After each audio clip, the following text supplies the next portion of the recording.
Good Shabbos, everyone. The last two Friday nights have been pretty special. 2 Friday nights ago, we, of course, had Go Texan Shabbat, and then last week we had our first ever Rock Shabbat. I kind of miss wearing jeans. It was kind of nice. It's weird wearing a sport coat tonight. And it was incredible. Those 2 Friday nights, and of course, Purim was great with our carnival and the Megillah reading. But tonight I want to tell you that with all the great events we've had and all the joy that we as a community have experienced over the last few weeks, it's also been a challenging part first in the Jewish world. Those of you may be reading what's happening in Israel right now. It's very tragic what's happening. You know, for 75 years, Israel's dealt with enemies, external enemies, that threaten its existential survival. Now Israel is dealing with an internal rift that, God forbid, may destroy our beloved Jewish state. It almost makes you want to cry. It's sad, and we pray that things will be resolved soon. And I want to tell you that personally and a bit professionally as well, I had a very difficult funeral this past Sunday when I laid to rest my longtime friend, a beautiful woman named Robin Melamed. Robin was younger than me. And of course, any time that I lay to rest someone that I went to college with, someone who's younger than me, it's always tragic. A wonderful mother of 2. It also makes you want to cry. But I grew up not as a crier. Just the way I'm built, hardwired, maybe growing up in Texas, I don't know what it was, but I was kind of taught not to cry. And so I rarely ever cry. But I recently read something that maybe will make it a little bit easier for me to cry in the future when I perhaps need to. I recently read, I didn't even know this, maybe you do, that each of us has 3 types of tears. I just thought tears are tears, but they're actually considered 3 types.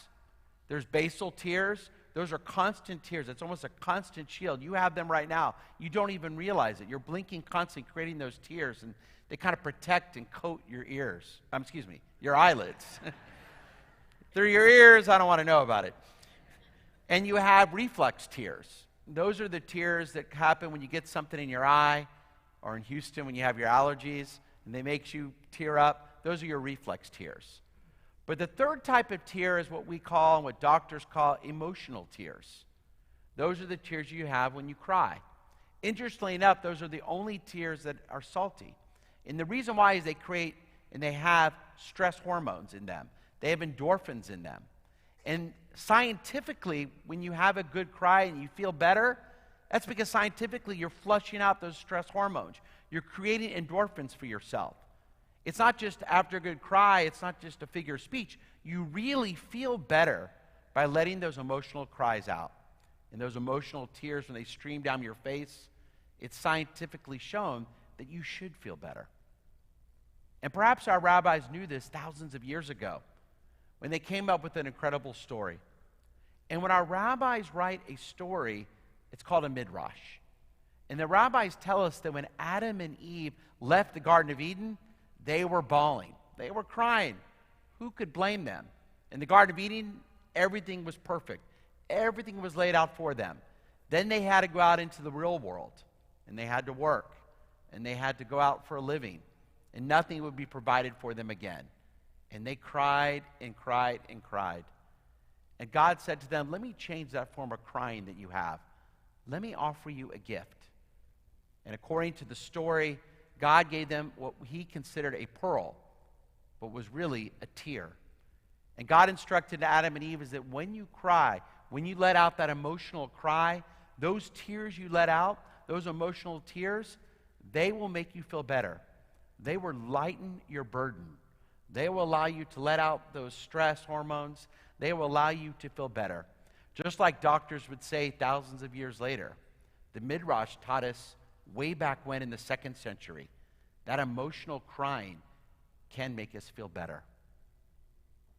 And so I think it brings us back to something you and I will be doing in just 4 weeks from now. That's when we'll be celebrating our Seders and Passover. Now, what do I mean by that? We have a lot of weird customs when it comes to Passover. We put away our chametz. We dip during the Passover Seder. We like to tell questions. We take little drops of wine out.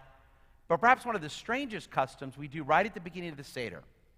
We take a piece of parsley, or some type of green vegetable, and we dip it into salt water. Why is that so?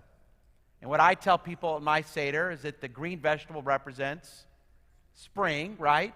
Passover, by the way, always has to happen in the spring, right? We go by a lunar calendar. It should technically be moving through the year, but that's why we have a leap function.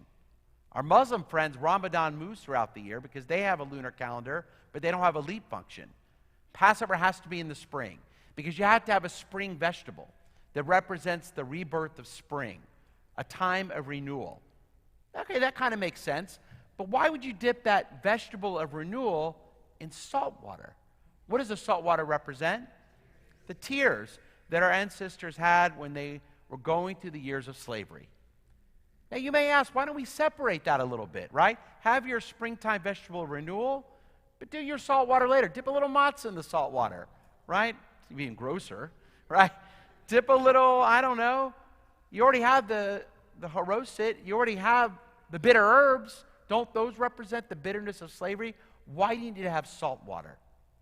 And the rabbis tell us you need to dip that vegetable of renewal that represents the springtime that Passover is in the salt water that represents the tears. Because the rabbis are telling us you have to cry first before you can have a sense of renewal. Before you can feel renewed, perhaps you need to cry first. Before there can be spring, there has to be winter. Before you can experience the beauty and rebirth that Passover represents, perhaps we need to cry about the years of slavery that our ancestors went through. And that's the beauty of Passover, and I love the beauty of our Jewish tradition. Judaism for thousands of years has said to you and I, it's okay to cry. In fact, it may be a good thing. As when we experience personal tragedies, when we see difficult things happening in the world that may make us want to cry, anytime you watch the 10 o'clock local news, it's okay to cry. It doesn't mean that you're depressed. It doesn't mean that you're going to give up. In fact, opposite. What the rabbis are telling us, and what medical science tells us as well, by letting out a good cry, that allows us to feel a sense of renewal and rebirth. And so as we get ready for Passover in a few weeks, God willing, times will be better in Israel. God willing, our world will be a little bit better. But you and I, in order to make the world a little bit better, in order to feel that beauty of Passover, let out a good cry. It's a good thing to do, and it's something our tradition has been telling us for thousands of years. Shabbat shalom, everyone.